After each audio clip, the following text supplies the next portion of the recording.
Abra sua Bíblia no livro do profeta Isaías, capítulo número 38. Glórias a ti, Senhor. Louvado seja o teu santo, bendito e poderoso nome. Glória a Deus. Beleza? Não, ajuda eu aí. Glória a Deus.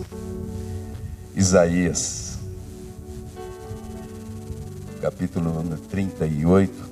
Nós vamos ler do verso 1 até o verso 5. Glória a Deus. Todos se encontraram? Amém? Nunca se esqueça que Isaías está entre Gênesis e Apocalipse. Glória a Deus. Diz assim a palavra do Senhor: naqueles dias, Ezequias adoeceu e ficou à beira da morte. Então o profeta Isaías, filho de Amós, foi visitá-lo e disse: assim diz o Senhor: põe em ordem a tua casa, porque morrerás e não viverás. Então Ezequias virou o rosto para a parede e orou ao Senhor e disse: ó Senhor, peço-te que te lembres de como tenho andado com fidelidade diante de ti, com o coração sincero, fazendo o que é correto aos teus olhos. E Ezequias chorou muito. Então a palavra do Senhor veio a Isaías dizendo: vai e dize a Ezequias: assim diz o Senhor, o Deus de Davi teu pai: ouvi a tua oração e vi as tuas lágrimas, acrescentarei 15 anos à tua vida. Glória a Deus. E depois lá para o verso 9 em diante, existe um cântico de ação de graças de Ezequias. Depois que o profeta voltou e deu a sentença, mudou a sentença de morte, então ele fez uma oração de agradecimento. Amém? Esse texto, ele fala de uma sentença de morte. Esse texto nos remete a refletir acerca disso. Esse texto, ele fala de gratidão de Ezequias, como nessa oração depois, e que ele é absolvido da morte, vamos dizer assim. Mas no verso 5, existem duas coisas que nós, ao meditarmos na palavra do Senhor, você começar a analisar, observar e pensar, e descobrir aquilo que o Senhor quer nos trazer como mensagem. Existem duas coisas aqui que nos chamam a atenção, que é, o Senhor está dizendo que ouviu a oração de Ezequias, e depois ele diz: eu vi as tuas lágrimas. E também esse versículo nos dá a ideia e a conotação de que o Senhor faz menção de quem era Ezequias.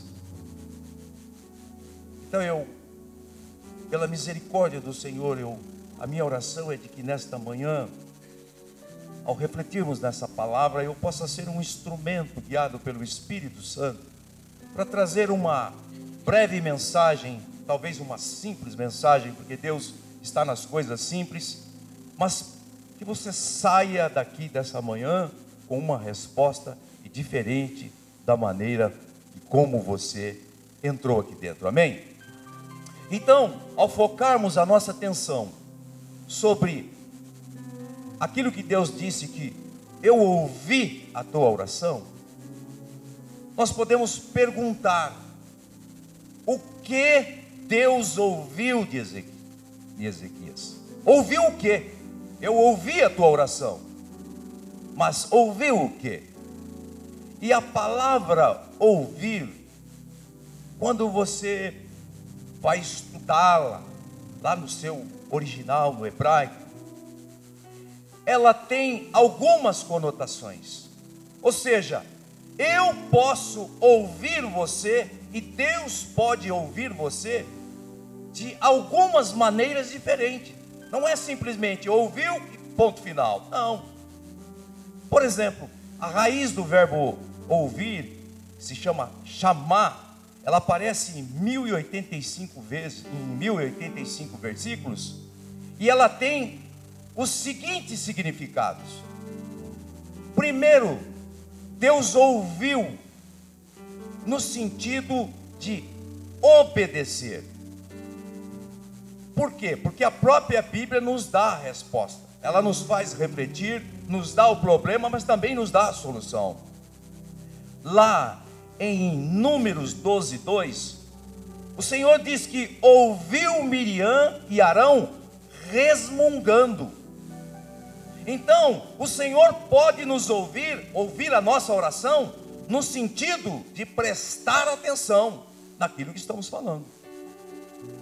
Ele ouviu Miriam resmungando. Então o Senhor prestou atenção naquilo que ele estava ouvindo de Miriam. É escrito na Bíblia, a Bíblia está nos dizendo isso. A segunda maneira que o Senhor pode nos ouvir e que nós podemos ouvir uma pessoa, no sentido de obedecer.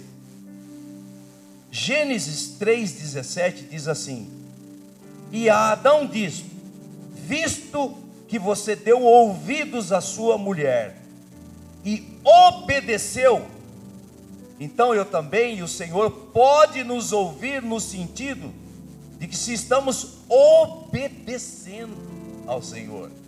Não é simplesmente ouvir, prestar atenção, principalmente naquilo que o Senhor quer de nós, e obedecer, como o texto de Gênesis está dizendo aqui. Adão obedeceu à mulher. Então o Senhor pode estar ouvindo no sentido de prestar atenção em nós, e se estamos obedecendo o Senhor.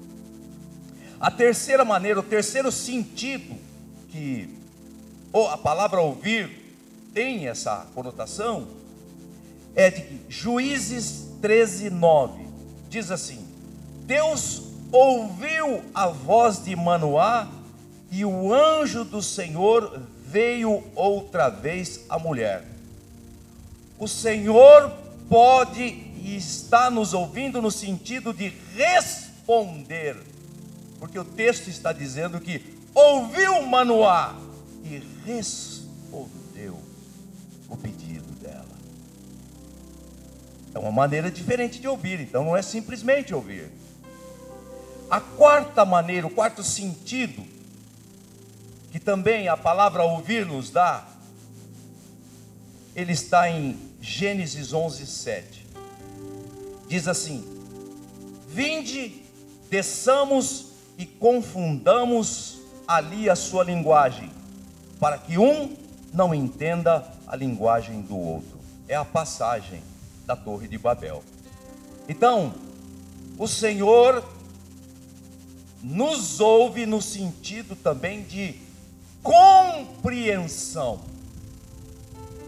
O texto está informando que ele desceu e de que houve uma confusão para que um não entendesse o outro. Então o Senhor, na oração de Ezequias, ele compreendeu aquilo que Ezequias estava falando. E a quinta maneira, no sentido de ouvir, está em 1 Reis 10:1.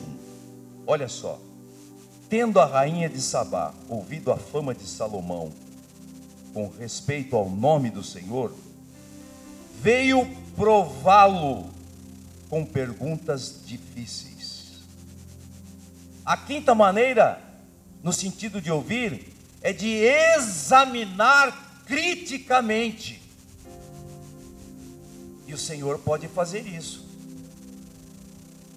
Ele e elas estão orando, mas Ele pode ouvir no sentido de examinarmos qual a intenção dessa oração. Qual a intenção? Então, perceberam que nós apresentamos aqui, dentro da palavra de Deus, 5 possibilidades, 5 alternativas de ouvir de maneiras diferentes. Então o Senhor, o Espírito Santo, Ele está nos ensinando acerca da oração, de que há maneiras diferentes do Senhor nos ouvir. E que nós precisamos ter esse entendimento dessas maneiras diferentes. Porque quando dobrarmos o nosso joelho e formos falarmos com o Senhor, sabemos que o Senhor está analisando essas maneiras, está nos ouvindo de várias maneiras. Não é isso? E lá também em Jó 42:5, né? Eu te conhecia só de ouvir, mas agora os meus olhos te veem. Então são maneiras diferentes. Então, o que Deus ouviu de Ezequias? Ouviu uma oração com maneiras diferentes. E outra coisa que nos chama muito a atenção, é muito importante a gente pensar nesse texto, de quem é que estava orando? O rei Ezequias. Quem era esse homem? Quem é que está no quarto ajoelhado? Essa mulher, esse homem, quem é essa criança, esse adolescente, esse jovem? Quem é essa pessoa que está orando? Ezequias, ele não tinha testemunho dentro de casa. Seu pai, o rei Acaz, era um homem ímpio, idólatra, perverso e assassino. Mas ele não tinha um bom modelo. Mas Ezequias fazia diferença. Ele era diferente, completamente diferente dos da sua família. Ele tinha o temor do Senhor. Ezequias, ele fez o que era reto perante o Senhor, diz a palavra, na história que relata sobre ele. Ele fez aliança com Deus, ele confiou no Senhor. Em tempos de prova, ele exortou o povo a pôr a sua confiança no Senhor. Ezequias também fez uma reforma na casa de Deus, quebrou os ídolos. Ele rompeu com o que estava errado dentro da casa do Senhor. Olha as características do homem que virou o rosto para a parede e orou ao Senhor. Completamente diferente. E essa reforma na casa do Senhor nos remete a uma reflexão, porque a casa do Senhor hoje somos nós. Somos o templo do Espírito Santo. Então olha a importância de fazer uma reforma na casa do Senhor, no templo do Espírito Santo. Reformar os utensílios, como pregamos uma vez aqui. Reformar os olhos, reformar os ouvidos, reformar a língua, reformar as mãos, reformar os pés que caminham. Muito importante, muito interessante isso. Ele tirou toda a imundícia da casa do Senhor. Ezequias abriu a casa de Deus. A casa havia fechado a casa de Deus. Agora Ezequias abre a casa de Deus para o culto. Quando o culto santo ao Senhor está em baixa, a nação está em crise. Ele abriu a casa do Senhor. Outra coisa, ele santificou os obreiros da casa de Deus. Está lá em 2 Crônicas 29:5. Não apenas o templo precisa ser santificado, mas também os obreiros. Ele restaurou os dízimos na casa de Deus. Olha só, onde o coração se volta para Deus, o povo traz com abundância dízimos e ofertas. O dízimo é um aferidor do coração. Então, vão notando a descrição da característica de Ezequias, que todas essas características vão mostrando quem ele era perante o Senhor. E aí você pode fazer uma analogia a respeito de que quanto mais servo, mais discípulo, mais próximo, mais íntimo você está do Senhor, maior é o crédito bancário celestial. Amém, queridos? Então Ezequias, outra coisa, ele celebrou a Páscoa com grande entusiasmo. É o que eu creio que estamos fazendo aqui nessa manhã. Celebrando o Senhor com entusiasmo no coração. Apesar da nossa quietude, mas a alegria no nosso coração. O semblante está formoso, como diz a palavra. O coração alegre formoseia o rosto, mas o espírito abatido faz secar os ossos. Então nós não estamos nessa condição. Estamos na condição que estava Ezequias, amém?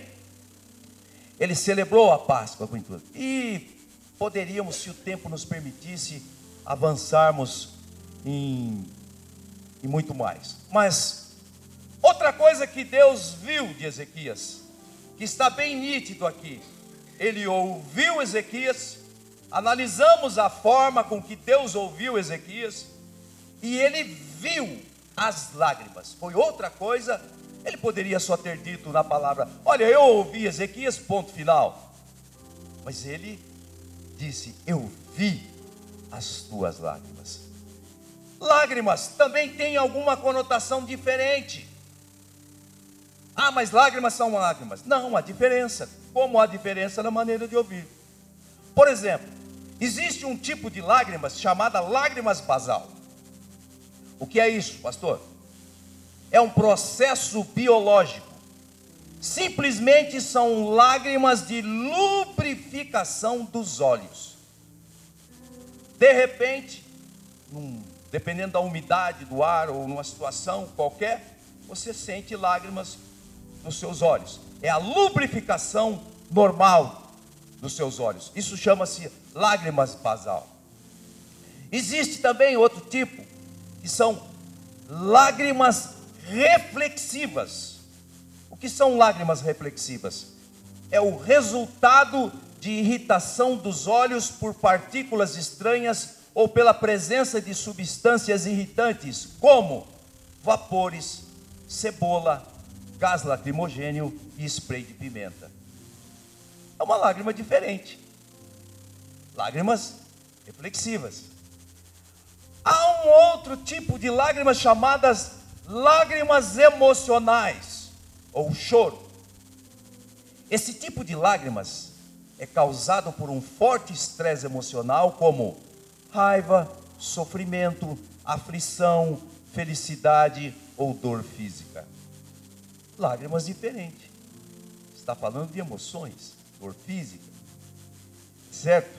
Então, e Jesus chorou. E aí nós podemos, muita gente já pregou acerca de que Jesus chorou, então, mas que tipo eram as lágrimas de Jesus? Então existem também, assim como a palavra ouvir, lágrimas diferenciais, certo? Muito bem.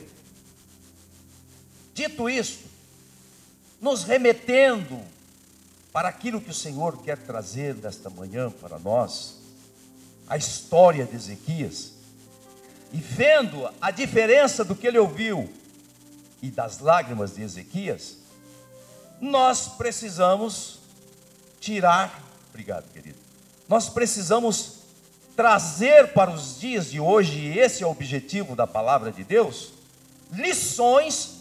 Por quê? Porque se tem uma coisa que nós precisamos, que nos sustenta e que é a base da intimidade com Deus, é a oração. Nós estamos hoje no mesmo processo de Ezequias. As provas, tribulações, enfermidades, situação financeira e tantas outras coisas. Então, e a oração, lá no livro que o Kairos usa, eu tive a graça e o privilégio de colocar uma definição como oração ali. Eu creio que não é da minha cabeça. O que é oração? Oração é a expressão que revela a intimidade com o Senhor, no senhorio de Jesus Cristo, na direção do Espírito Santo. Então, oração revela intimidade. Eu só posso ser íntimo com o Senhor, só posso falar com o Senhor, se eu orar. Orar, e a palavra nos diz o quê? Vigiai e orai sem cessar. Então nós hoje nessa manhã, eu não sei em que circunstância muitos entraram aqui, precisando fazer oração, precisando orar, como se diz, fortemente, porque precisam de respostas. Nos dias de hoje são muitos difíceis, estamos atravessando os dias difíceis que está na segunda carta de Paulo, lá em Timóteo capítulo 3, os dias difíceis chegaram, precisamos muito de oração, e estamos aprendendo então o Senhor, o que Ele fez nessa manhã? Trouxe o seu povo, o seu discípulo, a sua discípula, para ouvir acerca da oração do rei Ezequias, que existe algumas regras, que existe algumas diferenças no ouvir e nas lágrimas, Para quê? Para que a nossa oração, se porventura não está sendo respondida, se ainda não veio a resposta, nós possamos refletir e mergulhar na direção do Espírito Santo, no poder do Espírito Santo, que diz a palavra que ele intercede por nós com gemidos inexprimíveis. Então, eu preciso estar atrelado a ele, eu preciso estar na direção dele, porque a oração, inclusive, que o Senhor ensinou aos seus discípulos, que é o modelo e regra de onde parte todas as orações, essa oração, ela diz lá de que primeiro estamos falando com o nosso Pai. O Senhor se apresenta em 3 dimensões aos seus filhos, como rei, como juiz, mas ele começa como pai. Então, rei e juiz, mas ele começa como pai. Essa paternidade, essa filiação. Ele não está nos ouvindo como rei, como juiz, sim, também, mas em primeiro lugar ele nos ouve como pai. E diz a palavra que quando oramos, submetendo aquilo que estamos orando segundo a sua vontade, e que estabeleça primeiro a vontade de Deus, essa oração é eficaz. Então, o Senhor nos trouxe nesta manhã para que nós possamos pegar o nosso GPS espiritual acerca da oração, e talvez se estiver alguma coisinha que precisa ajustar, nós pensarmos, olha, o Senhor está ouvindo de várias maneiras. Então, consultarmos o nosso coração. E aí, orarmos novamente. E aí, então, o Senhor responder às nossas orações. E o nosso coração que está aflito, que está cansado, sobrecarregado, experimentar as respostas do Senhor.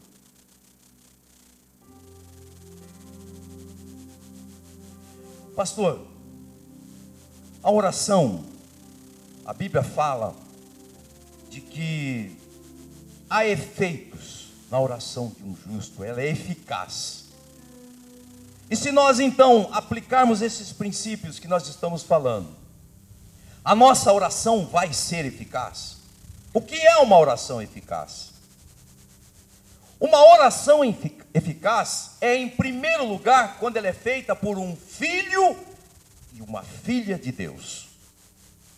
Princípio básico. Uma oração é eficaz quando ela é feita com fé.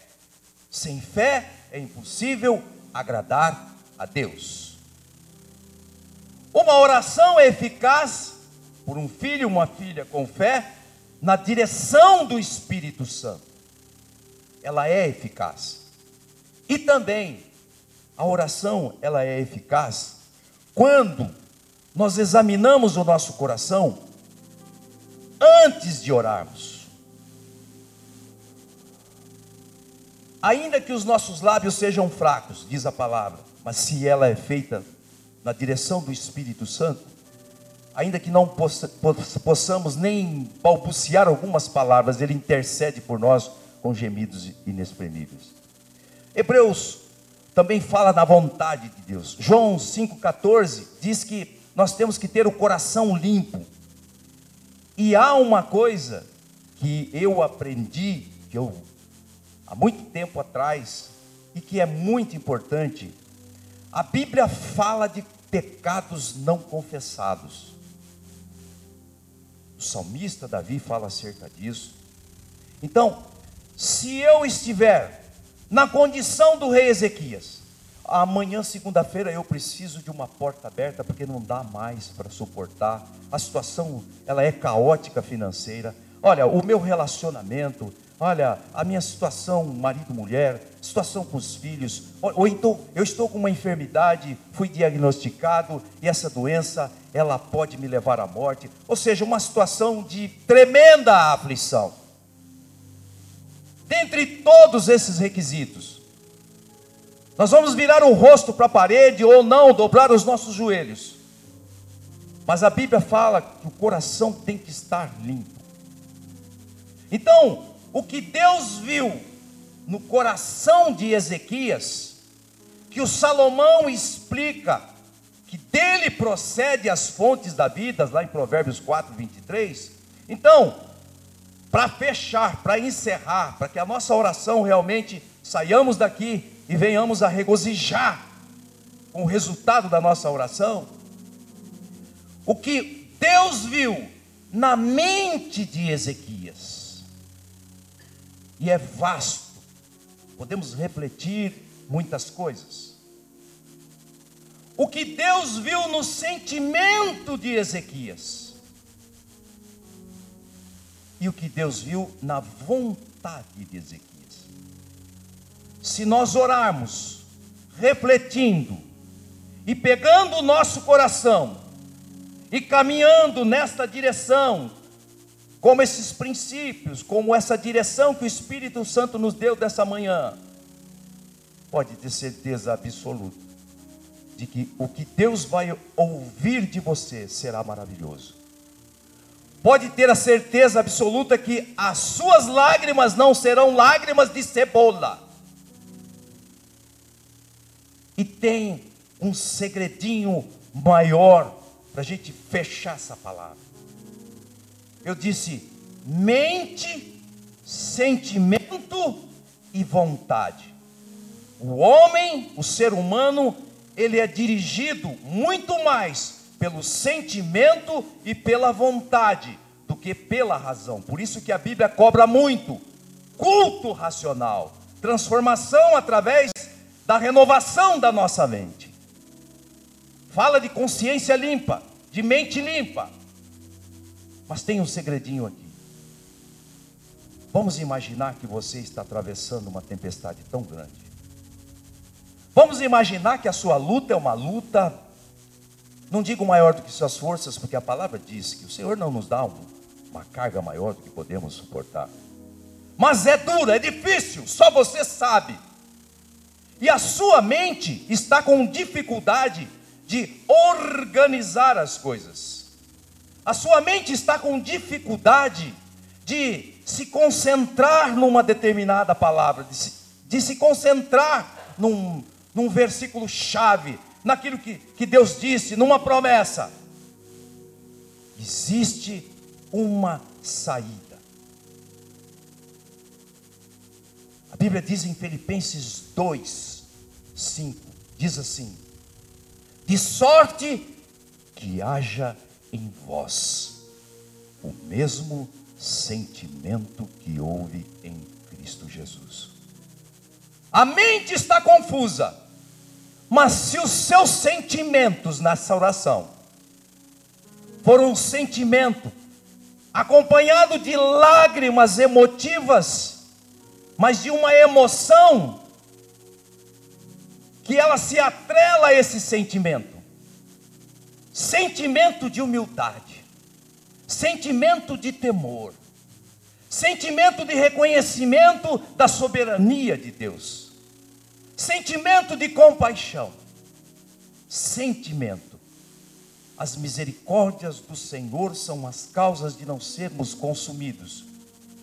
E Deus, na sua bondade e longanimidade, e no seu amor é tão grande, que através do sentimento, de um sentimento, com a sua mente paralisada, conturbada, mas o Senhor te aponta, Ele vai dizer assim: ele e ela estão com a mente completamente conturbada, ela está passando, eu entendo isso, mas olha o sentimento da minha filha, olha o sentimento do meu filho. Eu vou responder, acrescentar anos, eu vou acrescentar cura, eu vou acrescentar portas abertas, eu vou acrescentar respostas a ela. Por quê? Porque o sentimento dela a salvou, é o mesmo sentimento que houve em Cristo Jesus. Nessa hora o teu sentimento, ele te leva para o sentimento de Jesus. E aí o que acontece? A compaixão que havia em Jesus, ela se estabelece em você. E esse sentimento de amor, de ternura, de reconhecimento, de bondade, de humildade, esse sentimento vai invadindo o seu coração, ele sai do âmbito do sentimento e ele começa a entrar na sua mente, dirigido pelo Espírito Santo, e a sua mente vai se acalmando, a sua mente vai se aplacando, e a sua mente vai tomando a conotação do sentimento, e vai se transformando, e vai voltando a coisas que te dão esperança, quando você imaginar a vontade, o sentimento e a razão, pelo poder do Espírito Santo e pela sua ação de caminhar pelo sentimento, eles estarão no mesmo nível, no mesmo patamar, e aí o que vai acontecer? A glória do Senhor estará estabelecida no seu coração, e ele vai produzir fontes de vida, fontes de vida, fontes de vida. É isso que o Senhor quer de nós nessa manhã. Sabe por quê? Porque naquela cama estava Ezequias, um homem com um passado com créditos. Aqui nessa cadeira, aqui nesse lugar, nessa manhã, estão homens e mulheres que o Senhor escolheu primeiro, que o Senhor amou primeiro, homens e mulheres que são discípulos e discípulas do Senhor, homens e mulheres que têm o temor do Senhor, homens e mulheres que estão procurando cumprir as etapas de um discípulo, de uma discípula, estão se aproximando do Senhor, foram chamados já há algum tempo e já foram transformados em grande parte. Homens e mulheres que são nação santa, propriedade exclusiva do Senhor, a menina dos olhos do Senhor. E então, quando alguém que tem essas características se dobra, se curva, e o Senhor começa a ouvir e ver nitidamente, saber o que ele está ouvindo.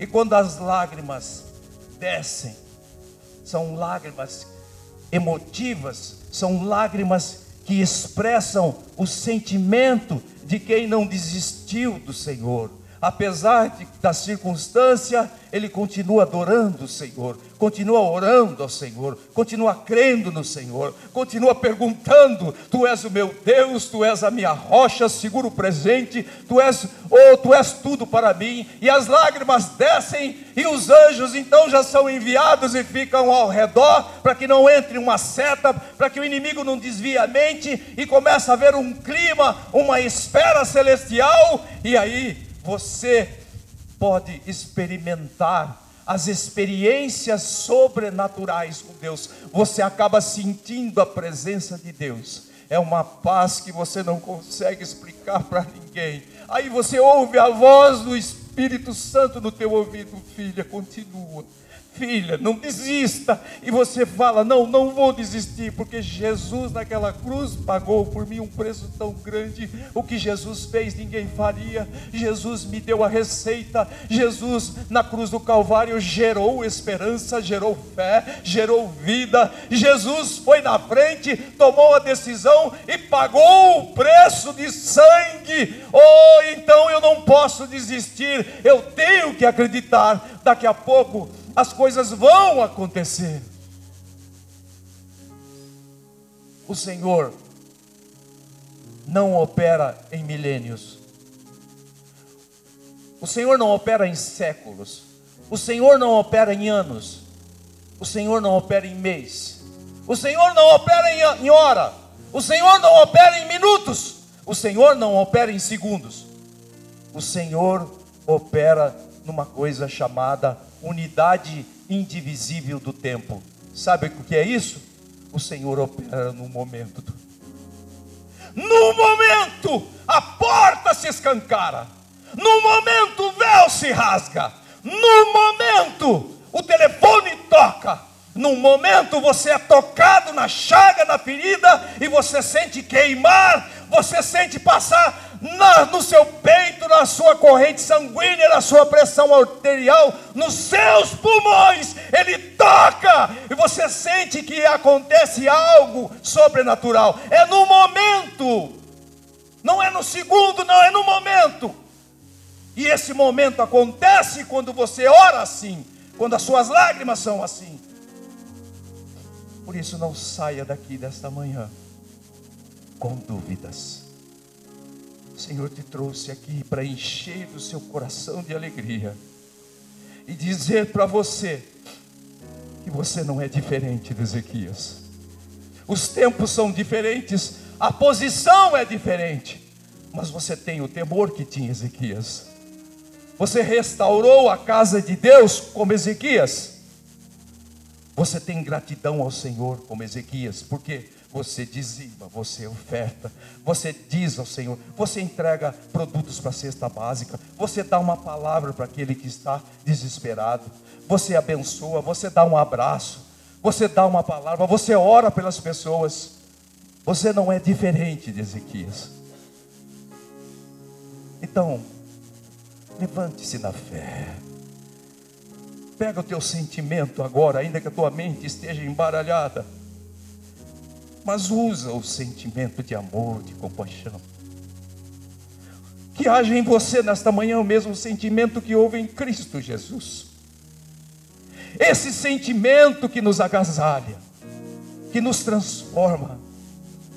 É um sentimento que quando nós olhamos no espelho e nós vemos a nossa face refletida ali, por pior que sejam as acusações, as setas, mas quando você mira bem nos seus olhos nos espelhos, você vê uma luz brilhando e você diz: ah, essa é a luz de Cristo Jesus que brilha em mim. Não posso desistir agora. Não posso desistir, eu sou propriedade do Senhor. Eu sou discípulo, eu sou discípulo. Saia daqui nesta manhã com essa palavra, e quando você examinar esse texto novamente, tenha certeza que essas coisas que foram ministradas ao seu coração, elas serão confirmadas na tua alma, elas serão confirmadas no teu coração, elas serão confirmadas, o Espírito Santo estará falando. Não te disse eu? Agindo eu, quem impedirá? Ninguém. Você é meu, você é minha. O Senhor vai confirmar no seu coração, Ele vai testificar. O importante é você não desistir. O importante é você continuar seguindo, marchando, não olhando para a direita nem para a esquerda, mas olhando para o autor e consumador da nossa fé, Jesus Cristo. Sempre falo de cruz e gosto de falar de cruz, porque a usina da cruz, ela gerou tudo que nós precisamos. Tudo que você precisa foi gerado na cruz. Eu sei que daqui para frente, a sua oração, ela vai ser diferente. Vamos nos colocar em pé, por gentileza.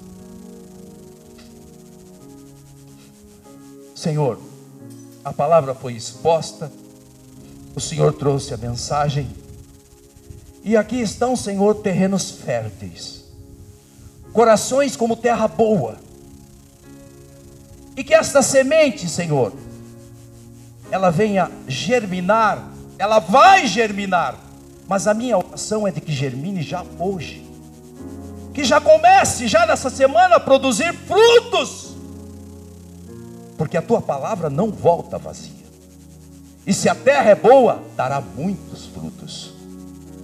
Abençoa, Senhor, cada filho teu que está aqui nesta manhã, cada filha tua que está aqui nesta manhã, do maior ao menor. Senhor, despede-os na tua graça, na comunhão dos santos.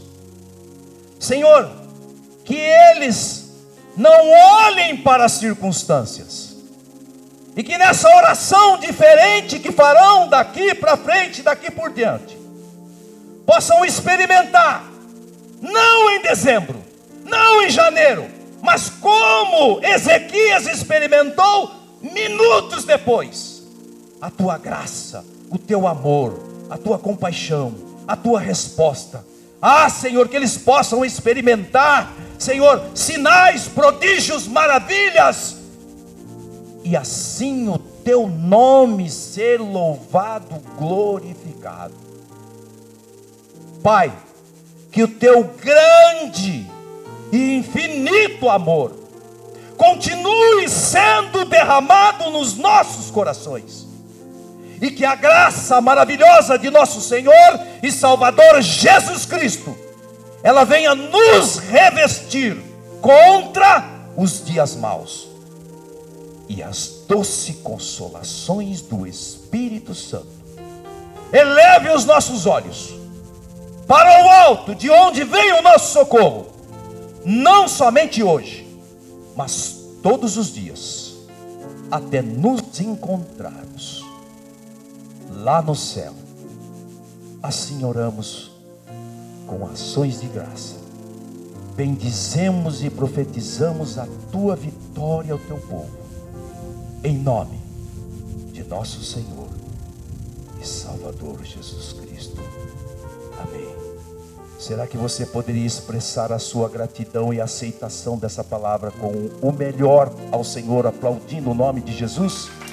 Deus abençoe você. Deus abençoe a tua família. Que você tenha